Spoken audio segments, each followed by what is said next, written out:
आज के क्लास में हम लोग कैरेक्टरिस्टिक्स ऑफ जेनर डायोड पढ़ेंगे। कैरेक्टरिस्टिक्स ऑफ जेनर डायोड को IV characteristics of Zener diode भी बोला जाता है। IV का मतलब ऑलरेडी मैं बता चुका हूँ आप लोग को, जब मैं PN जंक्शन डायोड आप लोग को पढ़ा रहा था तो मैंने बताया था IV कैरेक्टरिस्टिक्स कहीं पे लिखा हुआ हो, IV कैरेक्टरिस्टिक्स लिखा हुआ हो तो इसका मतलब है कैरेक्टरिस्टिक्स ऑफ डायोड। I का मतलब होता है करेंट, V का मतलब होता है वोल्टेज, ठीक है। या समटाइम्स देखोगे कि VI कैरेक्टरिस्टिक्स भी लिखा हुआ रहता है। कुछ स्टूडेंट्स मुझे फ़ोन करके पूछे कि सर VI कैरेक्टरिस्टिक्स क्या होता है, ठीक है।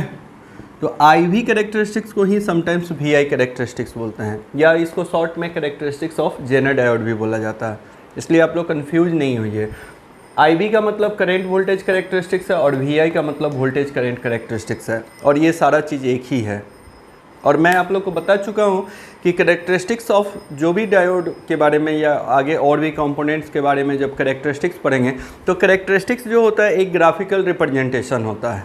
It is a graphical representation which shows the relation between voltage and current of that particular components. उस पर्टिकुलर कंपोनेंट्स का करेंट और वोल्टेज के बीच में क्या रिलेशन होगा, इस चीज़ को ग्राफिकली रिप्रेजेंट किया जाता है, और उस ग्राफिकल रिप्रेजेंटेशन को हम लोग कैरेक्टरिस्टिक्स ऑफ यहाँ पे जेनर डायोड है तो कैरेक्टरिस्टिक्स ऑफ जेनर डायोड पढ़ेंगे। इससे पहले हम लोग PN जंक्शन डायोड पढ़े थे तो characteristics of PN junction diode पढ़े। तो उसके आगे और भी जो भी टॉपिक पढ़ेंगे तो वहाँ पे भी उस टॉपिक का नाम आ जाएगा, बट ये चीज़ सेम रहेगा और ग्राफिकल रिप्रेजेंटेशन रहेगा, ये बात पक्का है। और उस ग्राफिकल रिप्रेजेंटेशन में ये भी फिक्स है कि वोल्टेज और करेंट के ही रिलेशन को शो किया जाता है। क्लियर है? तो चलिए ठीक है, तो हम लोग आज की क्लास में जेनर डायोड का कैरेक्टरिस्टिक्स पढ़ेंगे। एक चीज़ और मैं आप लोग को बता दूं कि यहाँ पे हम लोग वर्किंग ऑफ जेनर डायोड नहीं पढ़ रहे हैं या ऑपरेशन ऑफ जेनर डायोड नहीं पढ़ रहे हैं।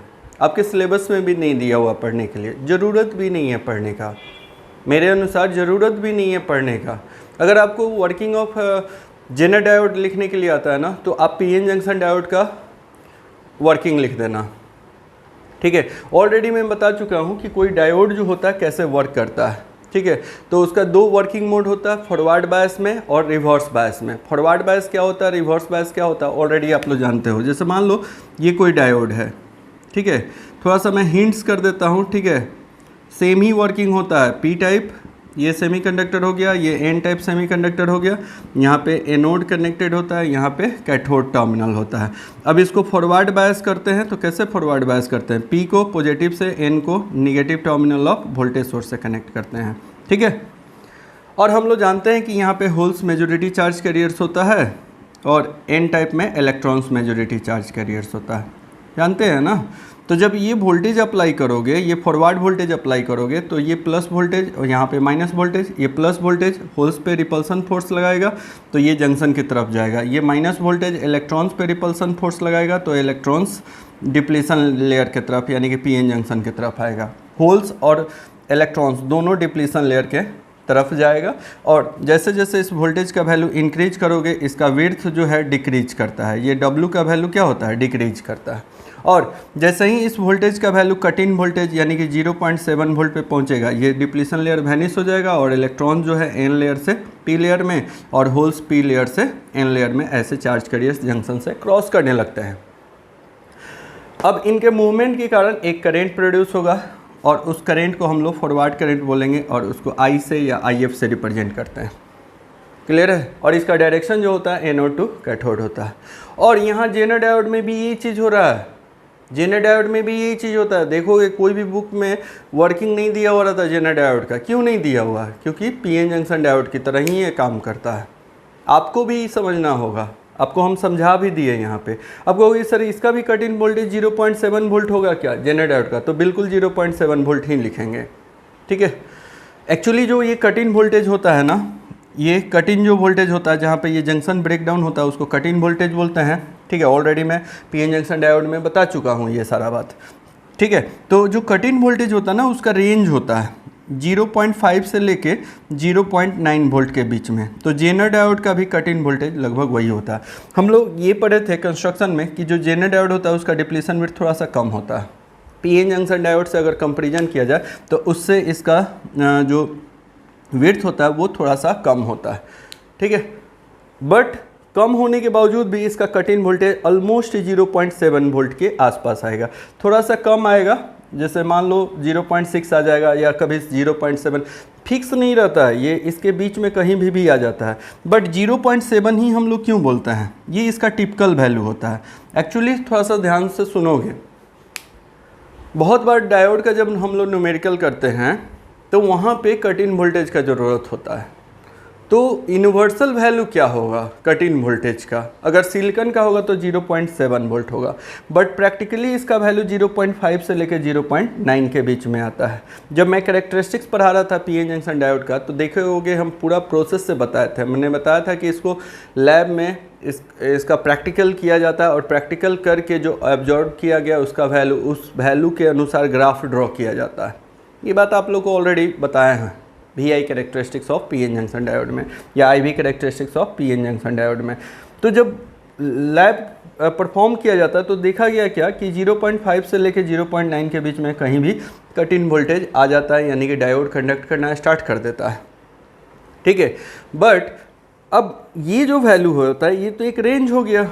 अब जब क्वेश्चन बनाना होगा तो सारे लोग को, मान लो कोई एग्ज़ाम हो रहा है, कोई गवर्नमेंट सेक्टर के एग्ज़ाम में बैठे हैं, 1 लाख स्टूडेंट बैठे हैं और डायोड का क्वेश्चन आ गया जहाँ पे कट इन वोल्टेज का ज़रूरत हो गया। थोड़ा सा समझिएगा, ये बहुत यूनिक बात आप लोग को बता रहे हैं।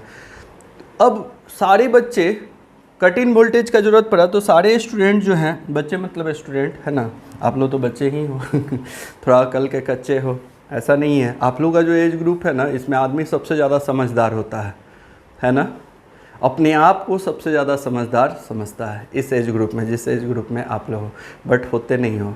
आप जो करते हो ना, गलत या सही, वही चीज़ आप लोग को अच्छा लगता है और लगता है कि यार जो हम कर रहे हैं ना वही सही है। आपके पिताजी, आसपास वाले भाई बहन या कोई भी समझाए ना तो आपको लगता है नहीं ये लोग गलत हैं, हम सही हैं, ऐसा ही है ना चलो क्या करोगे, कोई बात नहीं, इसे इससे निकल जाओगे तो खुद समझदार हो जाओगे। चलिए हम क्या बता रहे हैं कि मान लो 1 लाख स्टूडेंट बैठा हुआ है और सबको कट इन वोल्टेज का ज़रूरत हो। अब कोई स्टूडेंट 0.5 ले लिया कट इन वोल्टेज, कोई 0.6 ले लिया, कोई 0.7 ले लिया, कोई 0.8, कोई 0.9, हर स्टूडेंट अलग अलग वैल्यू लिया, तो सबका आंसर क्या आएगा, अलग अलग आएगा। तो एक यूनिवर्सल वैल्यू होता है जिसको टिपिकल वैल्यू बोला जाता है। सारे लोगों को कितना वैल्यू लेना है, तो 0.7 वैल्यू वोल्ट लेना है। तो यही कट इन वोल्टेज को हम लोग बोलते हैं कि भैया ये यूनिवर्सल वैल्यू है, जबकि इसका एक रेंज होता है। प्रैक्टिकली जब हम लोग लैब परफॉर्म करते हैं तो देखते हैं कभी 0.6 आ जाता है, 0.6 पे करंट आना स्टार्ट कर देता है, 0.7 पे करंट आना स्टार्ट कर देता है, 0.8 पे आना स्टार्ट कर देता है। आप इस बात को समझ गए होंगे, ठीक है। तो ये एक यूनिवर्सल वैल्यू है। अब जेनर डायोड का भी सेम कहानी है। जेनर डायोड का भी रेंज इतना ही होता है, जो पीएन जंक्शन डायोड का रेंज है वही जेनर डायोड का रेंज है। तो आप इसका भी टिपिकल वैल्यू अगर कट इन वोल्टेज लेना होगा तो 0.7 ही लिया जाता है। इसलिए इसका जो वर्किंग होता है फॉरवर्ड बायस में बिल्कुल सेम होता है जेनर डायोड की तरह। जेनर डायोड का जो वर्किंग होता है वो बिल्कुल सेम होता है कन्वेंशनल पीएन जंक्शन डायोड जो पहले पढ़े। आपको अगर एग्जाम में आता है, नहीं आएगा, बट अगर आता है तो आप वही वर्किंग लिखोगे। अच्छा चलिए, ये तो फॉरवर्ड का बात कर लिए। अब रिवर्स में कैसे जेनर डायोड वर्क करेगा थोड़ा उसको भी बता देते हैं, ठीक है। देखो कैसे काम करेगा। सबसे पहले यहाँ पे क्या करोगे, एक जेनर डायोड बनाएंगे। जेनर डायोड में ये हमारा पी टाइप और ये एन टाइप, एक छोटा सा नैरो विड्थ का डिप्लीशन लेयर होता है, that is anode and this terminal is called cathode. अब रिवर्स बायस में इसका वर्किंग पढ़ना है, तो सबसे पहले रिवर्स बायस करेंगे। रिवर्स बायस कैसे किया जाता है मैं पढ़ा चुका हूँ। पी टाइप सेमीकंडक्टर को negative terminal of voltage source से और एन टाइप सेमीकंडक्टर को positive terminal of voltage source से कनेक्ट करते हैं। यही होता है ना, ऐसा ही कनेक्शन करते हैं ना, एनोड को निगेटिव से और कैथोड को पॉजिटिव से कनेक्ट करते हैं। क्लियर है। चलिए अब हम लोग जानते हैं कि ये जो पी टाइप सेमीकंडक्टर होता है इसमें मेजॉरिटी चार्ज कैरियर्स होल्स होता है और एन टाइप में मेजॉरिटी चार्ज कैरियर्स इलेक्ट्रॉन्स होता है। बट जब भी रिवर्स बायस कंडीशन पढ़ते हैं तो हम लोग माइनॉरिटी चार्ज कैरियर्स को भी मेंशन करते हैं। जैसे यहाँ पे माइनॉरिटी चार्ज कैरियर्स इलेक्ट्रॉन्स होगा जिसको रेड डॉट से बना रहे हैं, और एन टाइप सेमीकंडक्टर में होल्स माइनॉरिटी चार्ज कैरियर्स होता है। अब हम ये भी बता चुके हैं कि ड्यू टू अप्लाइड रिवर्स बायस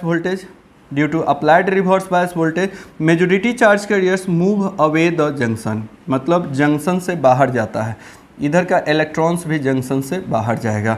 यहाँ पे होल्स जंक्शन से अवे गया, इलेक्ट्रॉन्स यहाँ पे अवे गया, तो इसके कारण इसका विड्थ जो है ये इंक्रीज करता है। जैसे जैसे रिवर्स वोल्टेज VR का वैल्यू बढ़ाओगे, विड्थ भी इसका क्या करेगा, इंक्रीज करता है। फॉरवर्ड बायस में डिक्रीज किया था, रिवर्स बायस में इसका विड्थ इंक्रीज करता है। और हमने बताया था कि इस अप्लाइड रिवर्स वोल्टेज से ये निगेटिव वोल्टेज इलेक्ट्रॉन्स पे रिपल्सन फोर्स लगाएगा, जिसके कारण माइनॉरिटी चार्ज कैरियर जंक्शन की तरफ जाएगा।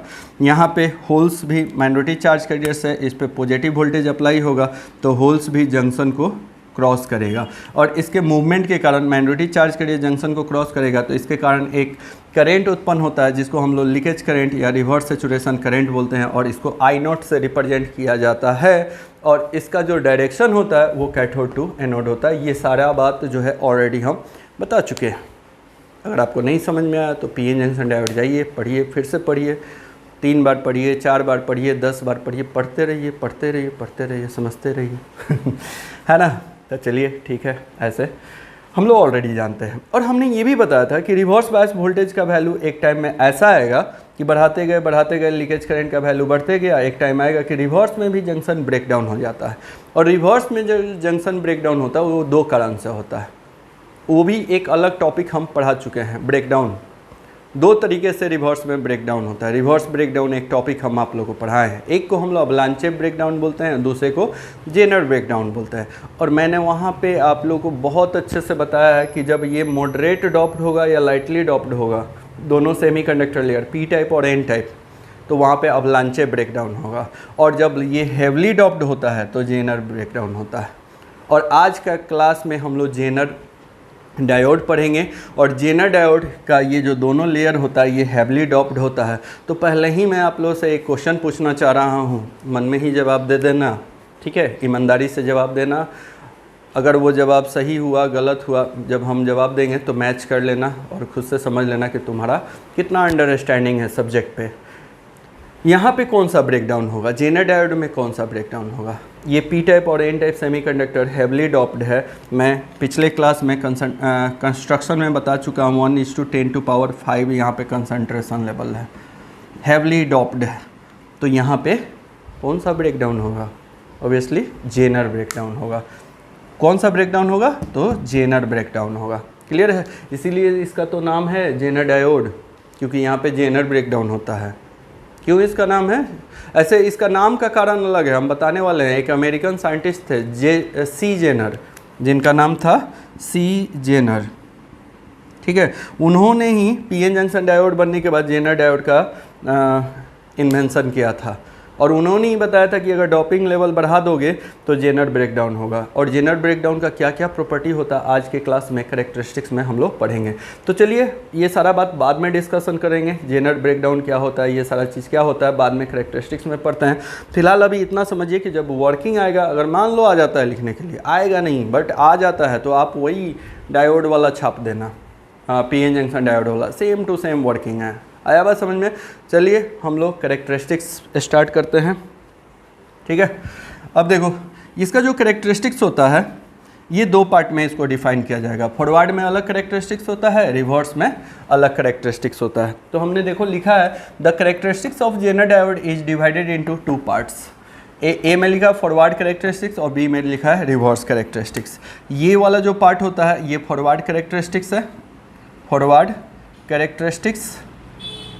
और फॉरवर्ड कैरेक्टरिस्टिक्स में वोल्टेज, ये अप्लाइड वोल्टेज और ये जो करंट हम लोग को मिलता है दोनों पॉजिटिव होता है, ठीक है। ये फॉरवर्ड वोल्टेज है, ये फॉरवर्ड करंट है, और दोनों वैल्यू पॉजिटिव होता है। फर्स्ट क्वाड्रेंट में ऐसे भी मैथ थोड़ा बहुत आता होगा तो आप लोगों को पता होगा कि फर्स्ट क्वाड्रेंट में दोनों क्वांटिटी हमारा पॉजिटिव होता है।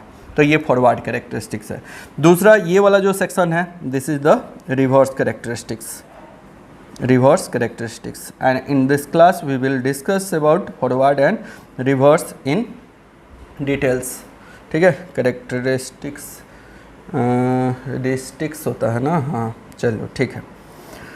तो ये अब हम लोग 1 by 1 पढ़ेंगे। इसका जो फॉरवर्ड कैरेक्टरिस्टिक्स होता है ये बिल्कुल पीएन जंक्शन डायोड की तरह होता है। आपको देख के भी लग रहा होगा, देखोगे यहाँ पे मान लो ये 0.7 वोल्ट होगा, ये 0.6 है, 0.7 पे करंट का वैल्यू आना स्टार्ट हो। ऐसा ही कर्व हम लोग पढ़े थे किस में, पीएन जंक्शन डायोड में। और ये कैसे आता है ऑलरेडी मैं बता चुका हूँ, मैं बताया था कि ये डायोड रहेगा, ठीक है, ये एनोड और ये कैथोड टर्मिनल। अब इसको जब फॉरवर्ड बायस करते हैं, ठीक है, कर दिए ये फॉरवर्ड बायस, यहाँ पे एक वोल्टमीटर लगाएंगे और यहाँ पे एक आमीटर लगाते हैं।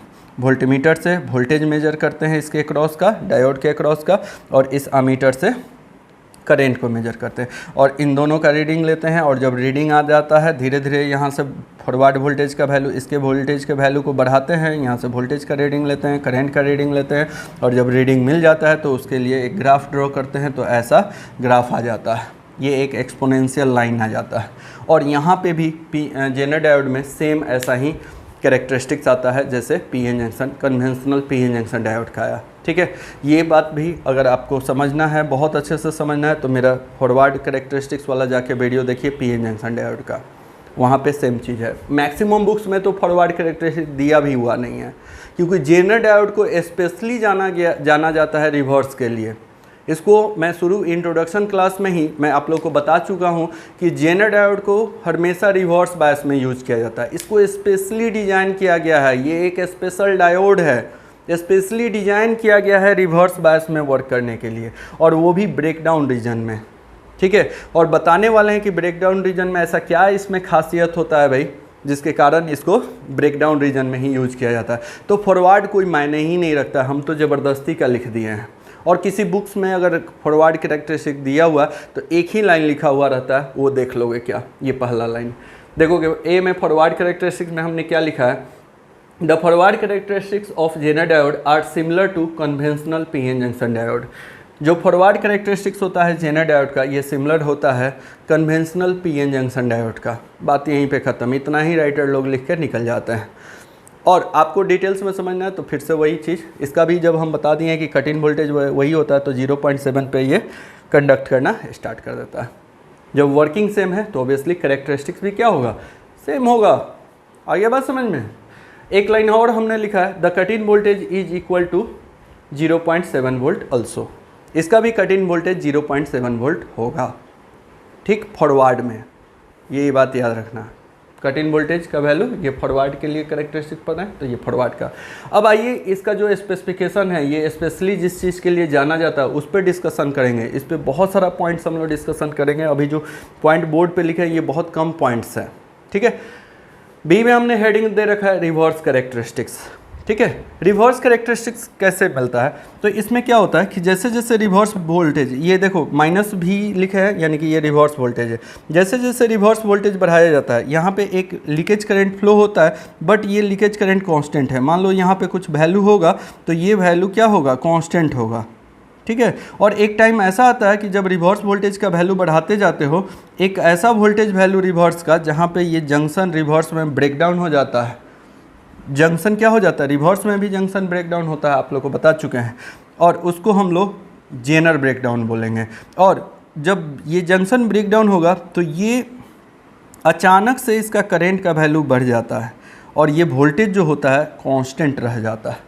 अब इसके वोल्टेज को बढ़ाओगे तो ये वोल्टेज बढ़ेगा नहीं, भले करंट का वैल्यू कितना भी बढ़ जाए, ये रिवर्स करंट का वैल्यू कितना भी इंक्रीज कर जाए, बट ये वोल्टेज हमारा क्या रहता है, कांस्टेंट रहता है। यही तो खासियत है। और इस कांस्टेंट वोल्टेज को हम लोग जेनर वोल्टेज बोलते हैं। ऐसे तो इसका नाम एक और है VBR, ब्रेकडाउन वोल्टेज, ठीक है। तो जेनर डायोड में जो VBR होता है उसको हम लोग ब्रेकडाउन जो वोल्टेज होता है उसको जेनर वोल्टेज बोलते हैं।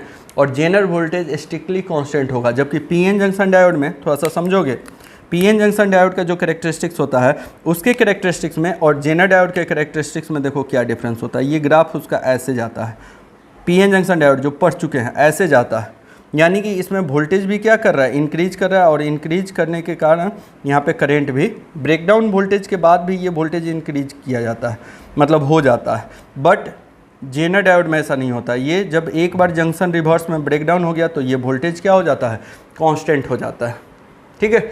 चलो इन कुछ बातों को हम लोग देखते हैं। पहला पॉइंट हमने लिखा है, when the reverse bias voltage gradually increased. When the reverse bias voltage gradually increase, मतलब रिवर्स बायस वोल्टेज को अगर लगातार, ग्रेजुअली मतलब लगातार बढ़ाने पे, ए पॉइंट इज रीच्ड, ठीक है, इसको लगातार बढ़ाओगे तो एक पॉइंट पे, एक बिंदु पे हम लोग पहुँचेंगे। When the junction break down, जहाँ पे जंक्शन क्या हो जाएगा, ब्रेक डाउन हो जाएगा। And A reverse current increases abruptly, and A reverse current increases abruptly, abruptly मतलब अचानक से, एक रिवर्स करेंट अचानक से अब ओवरऑल समझो, कह रहा है कि अगर रिवर्स वोल्टेज को लगातार बढ़ाओगे तो एक पॉइंट पे पहुंचेंगे, एक बिंदु पे पहुंचेंगे जहां पे जंक्शन ब्रेकडाउन हो जाएगा और करेंट का वैल्यू जो है, रिवर्स करेंट का वैल्यू सडनली इंक्रीज कर जाएगा। आगे बात समझ में नहीं आया तो कोई बात नहीं, अगला point, the value of reverse voltage at which junction breakdown is called Zener voltage. कह रहा है कि the value of reverse voltage, reverse voltage का वो वैल्यू, ये मान लो वैल्यू कितना है, 10 वोल्ट है, तो इस 10 वोल्ट को ही हम लोग क्या बोलेंगे, जेनर वोल्टेज बोलेंगे। ये वोल्टेज कितना होगा हम बताने वाले हैं, 2.4 से लेके शायद 200 वोल्ट तक का रेंज होता है, वो सारा चीज़ अभी डिस्कस करने वाले हैं। तो चाहे ये जितना भी वोल्ट पे, मान लो ये 4 वोल्ट पे ब्रेकडाउन हो गया, तो इस 4 वोल्ट को ही हम लोग क्या बोलेंगे, VZ बोलेंगे। ये अलग अलग वैल्यू होगा, जेनर डायोड अलग अलग जेनर वोल्टेज के लिए डिज़ाइन किया जाता है, अलग अलग VZ सॉरी, अलग अलग, लग रहा है कहीं बगल में चिकन बन रहा है ना मिर्चा का झोंक, एक तो खुशबू आ ही रहा है, पता नहीं क्या बन रहा है। चलो ठीक है, पड़ोसी लोग बड़ा परेशान करते हैं यार। ये जो VZ होता है ना, अब भूल गए यार क्या बता रहे थे, हाँ हम बोल रहे थे कि जेनर डायोड का अलग अलग कंस्ट्रक्शन किया जाता है अलग अलग VZ के लिए, ठीक है। और कैसे इस VZ के वैल्यू को वैरी किया जाता है उसके कंस्ट्रक्शन पार्ट पे थोड़ा सा हम लोग आएंगे, डिस्कशन करेंगे। फिलहाल अभी ये समझिए कि ये VZ वैल्यू अलग अलग जेनर डायोड का अलग अलग होता है। किसी का 4 होगा तो ये 4 वोल्ट पे ही कांस्टेंट हो जाएगा, 5 वोल्ट होगा तो 5 वोल्ट पे ही कांस्टेंट होगा, 50 वोल्ट होगा तो 50 वोल्ट पे ही कांस्टेंट होगा। यानी कि जेनर डायोड जो कंपनी बनाया है वो अलग अलग VZ के लिए। आप खरीदने भी जाओगे जेनर डायोड तो आपको बोलना पड़ेगा कि भैया हमको 10 वोल्ट का VZ वाला जेनर डायोड दीजिए, तो वो आपको 10 वोल्ट का VZ वैल्यू वाला जेनर डायोड दे देगा, ठीक है। किसी को 5 वोल्ट का ज़रूरत होता है। अलग अलग सर्किट्स में, जैसे वोल्टेज रेगुलेटर सर्किट में आप लोग को बताया है कि जेनर डायोड यूज होता है, तो वहाँ पे जेनर डायोड अलग अलग वोल्टेज का यूज होता है, ठीक है। वो सारा चीज़ भी हम लोग को आगे सब्जेक्ट में मिलेगा। चलिए नेक्स्ट पॉइंट पढ़ते हैं। The Zener voltage is almost constant.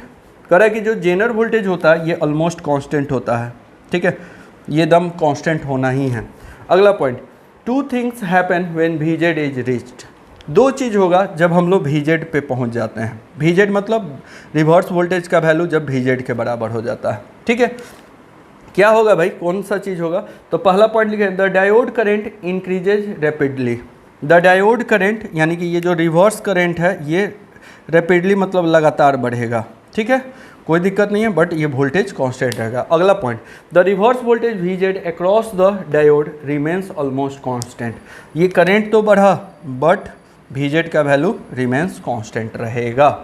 चलिए यहाँ तक आप लोग कॉपीराइट कीजिए, उसके बाद रिवर्स कैरेक्टरिस्टिक्स का आगे का पॉइंट और लिखाने जा रहे हैं और एक्सप्लेन भी करेंगे।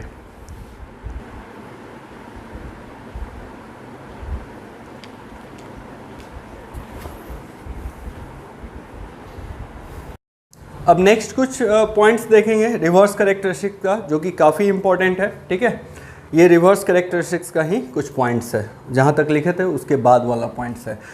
The breakdown of junction was first explain by the American scientist C. Zener, so the breakdown voltage is called Zener voltage VZ। ये बात ऑलरेडी मैं आप लोग को बता चुका हूँ कि ये जो जेनर ब्रेकडाउन का कॉन्सेप्ट है इसको सबसे पहले एक अमेरिकन साइंटिस्ट C. जेनर के द्वारा दिया गया था, ठीक है। इसीलिए इस ब्रेकडाउन वोल्टेज को हम लोग जेनर वोल्टेज VZ बोलते हैं। है एक्चुअली ब्रेकडाउन वोल्टेज, बट इसको जेनर वोल्टेज इसलिए बोला जाता है क्योंकि जो साइंटिस्ट इसको इन्वेंट किए थे उनका नाम C. जेनर था, तो उन्हीं के नाम पे इस ब्रेकडाउन वोल्टेज का नाम रख दिया गया। अगला पॉइंट पढ़ोगे, द ब्रेकडाउन और Zener voltage VZ depends upon amount of doping.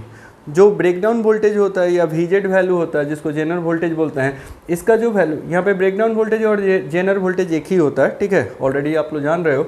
इसका वैल्यू डिपेंड करता है अमाउंट ऑफ डॉपिंग पे। किस बात पे डिपेंड करता है, तो अमाउंट ऑफ डॉपिंग पे। अगला 2 पॉइंट उसी चीज़ को एक्सप्लेन करेगा। A heavily doped diode will have very thin depletion layer. So Zener voltage will very low. कह रहा है कि ये heavily doped will have very thin depletion layer. कोई मान लो हेवली डॉप्ड डायोड है, हेवली डॉप्ड डायोड ऑलरेडी मैं बता चुका हूँ कि जब मान लो पी टाइप और N type semiconductor heavily doped रहता है, ठीक है, तो इसके बीच में जो डिप्लीशन लेयर बनता है ये बहुत नैरो विड्थ का होता है, बहुत पतला सा डिप्लीशन लेयर बनता है, ठीक है। अगर ये डिप्लीशन लेयर का विड्थ कम होगा, यानी कि डॉपिंग हाई होगा तो डिप्लीशन विड्थ कम होगा, और डिप्लीशन विड्थ कम होगा तो जेनर वोल्टेज जो होगा स्मॉल वैल्यू का होगा। ये बात बहुत ही इंपॉर्टेंट से VVI पॉइंट है, याद रखोगे, बहुत सारे गवर्नमेंट सेक्टर्स के एग्जाम में पूछा जा चुका है। A heavily doped diode will have very thin depletion layer. Heavily doped diode जो होता है उसमें बहुत थिन डिप्लीशन लेयर होता है। So Zener voltage will very low, Zener voltage का भी वैल्यू बहुत लो होगा। नेक्स्ट पॉइंट पढ़ते हैं। A lightly doped diode will have wide depletion layer. अगर ये लाइटली डॉप्ड होगा, ठीक है, मतलब थोड़ा सा कम डॉपिंग कंसंट्रेशन कर दिया जाए, कंसंट्रेशन को थोड़ा घटा दिया जाए, so Zener voltage will very high, ठीक है, तो जेनर वोल्टेज का वैल्यू हाई होगा। अब इन दोनों पॉइंट से एक रिजल्ट हम लोग को ये मिल रहा है कि डॉपिंग, यहाँ पे जो जेनर वोल्टेज है इन्वर्सली प्रोपोर्शनल टू डॉपिंग है। इन दोनों पॉइंट का यही मतलब है। देखो, अगर डॉपिंग तुम बढ़ा रहे हो, डॉपिंग कंसंट्रेशन बढ़ा रहे हो, तो जेनर वोल्टेज क्या हो रहा है, घट रहा है। या दूसरा केस ये होगा कि डॉपिंग को अगर घटाओगे तो जेनर वोल्टेज क्या होगा, बढ़ेगा। ये बात बहुत ही इंपॉर्टेंट है, याद रखना, ठीक है। ऑलरेडी मैं बता चुका हूँ कि यहाँ पे जो जेनर डायोड में डॉपिंग कंसंट्रेशन होता है 1:10⁵ होता है। तो ये जो 5 होता है ना, ये फिक्स नहीं होता है, ये इसको थोड़ा सा बढ़ाया घटाया जा सकता है। जैसे इसको 0.6 भी किया जा सकता है, इसको इसको 6 भी किया जा सकता है, 10⁶ भी किया जा सकता है, इसके वैल्यू को 10⁴ भी किया जा सकता है। तो थोड़ा बहुत घटाया जाता है। जो टिपिकल वैल्यू होता है 1:10⁵ होता है, ठीक है। तो आपको ना अलग अलग जेनर वोल्टेज वाला जेनर डायोड होता है, अलग अलग जेनर वोल्टेज का जेनर डायोड मार्केट में अवेलेबल है। आप जब मार्केट में जेनर डायोड खरीदने जाओगे तो आपको बोलना पड़ेगा कि 10 वोल्ट का हम लोग को जेनर डायोड वाला जेनर वोल्टेज वाला जेनर डायोड चाहिए, 10 वोल्ट का जेनर वोल्टेज वाला जेनर डायोड चाहिए। मतलब आपने उसको बता दिया दुकानदार को कि भैया VZ का वैल्यू कितना होना चाहिए, जो जेनर डायोड दीजिएगा उसका VZ का वैल्यू 10 वोल्ट होना चाहिए। कोई ऐसा भी जेनर डायोड होगा, जैसे मान लो 5 वोल्ट का आपको जेनर वोल्टेज वाला डायोड का ज़रूरत पड़ेगा, तो आप दुकानदार से जाके बोलोगे कि जेनर वोल्टेज का वैल्यू 5 वोल्ट होना चाहिए, वो वाला हमको जेनर डायोड दीजिए, ठीक है। तो ये अलग अलग वैल्यू के अलग अलग जेनर डायोड आते हैं। और हम लोग जब वोल्टेज रेगुलेटर सर्किट पढ़ेंगे, जहाँ पे जेनर डायोड को हम लोग यूज करते हैं, वहाँ पे इस चीज़ को हम लोग देखेंगे। हम लोग क्या देखेंगे कि हम लोग के पास मतलब सर्किट में अलग अलग वैल्यू का जेनर वोल्टेज यूज कर रहे हैं। इवन न्यूमेरिकल भी जब सॉल्व करते हैं तो VZ का अलग अलग वैल्यू दिया हुआ रहता है। अच्छा, ये जो जेनर डायोड होता है इसका VZ का रेंज कहाँ से कहाँ तक है, मतलब कितना रेंज का जेनर डायोड मार्केट में अवेलेबल है, तो ये रेंज है 2.4 वोल्ट से लेकर 200 वोल्ट तक का जेनर वोल्टेज वाला जेनर डायोड अवेलेबल है। देखो लिखे हैं, the range of Zener voltage VZ is from 2.4 to 200 volt. इतना रेंज के बीच का बहुत सारा जेनर डायोड अवेलेबल है। आया बात समझ में? अच्छा, ये जो जेनर डायोड है स्पेशली डिज़ाइन किया गया रहता है VZ वैल्यू के लिए, ब्रेकडाउन रीजन के लिए। जबकि हम लोग PN जंक्शन डायोड में आप लोग को हम बताए हैं कि कभी भी PN जंक्शन डायोड का रिवर्स वोल्टेज वैल्यू बहुत ज़्यादा अप्लाई नहीं करना चाहिए। अगर PN जंक्शन डायोड में, जो कि पहला डायोड हम लोग पढ़े हैं, अगर रिवर्स वोल्टेज इसका VR वोल्टेज अगर VBR के बराबर हो जाता है तो डायोड जो होता है परमानेंटली डैमेज हो जाता है, जल जाता है। जबकि जेनर डायोड स्पेशली डिज़ाइन किया गया है ब्रेकडाउन रीजन में यूज करने के लिए, ठीक है। तो ये कुछ बातें हैं, इसको याद रखोगे। एक दो बात और लिखो, ध्यान दोगे। ये जो पॉइंट होता है ना, इसको नी पॉइंट बोला जाता है। नी पॉइंट पे क्या होता है कि वोल्टेज कांस्टेंट हो जाता है और यहाँ से रिवर्स करंट का वैल्यू बढ़ना स्टार्ट कर देता है। और नी पॉइंट से पहले ये जो करंट होता है इसको हम लोग लीकेज करंट बोलते हैं, और इसको इग्नोर कर देते हैं। इसका वैल्यू बहुत ही कम होता है। इसका वैल्यू, चूँकि ये सिलिकॉन का बना हुआ तो ये इसका वैल्यू नैनो एम्पियर या माइक्रो एम्पियर में आता है। तो इसलिए लीकेज करंट को अगर इग्नोर कर दो, क्योंकि ये बहुत स्मॉल वैल्यू का रहता है, तो इसका मेन करंट रिवर्स करंट हो जाता है। और जहाँ से रिवर्स करंट का वैल्यू आना स्टार्ट किया, देखो यहाँ तक ये पॉइंट तक लीकेज करंट था, यहाँ से रिवर्स करंट आना स्टार्ट किया, तो ये जो पॉइंट है जहाँ से रिवर्स करंट आना स्टार्ट होता है इसको हम लोग नी पॉइंट बोलते हैं, ठीक है। और ये जो करंट होता है इसको जेनर करंट भी बोला जाता है। ये IZ मीन का वैल्यू है, यहाँ पे जेनर करंट का वैल्यू मिनिमम होगा, और जैसे जैसे इधर बढ़ेंगे तो IZ मैक्स के तरफ बढ़ते जाते हैं, मतलब मैक्सिमम जेनरेट करंट की तरफ बढ़ते जाते हैं। तो चलिए करेक्टरिस्टिक्स यहाँ पे कंप्लीट हो गया, इसको अच्छे से पढ़ लीजिएगा, आपके यूनिवर्सिटी एग्जाम्स के लिए बहुत ही इंपॉर्टेंट है। चलिए अगले क्लास में मिलते हैं, थैंक यू।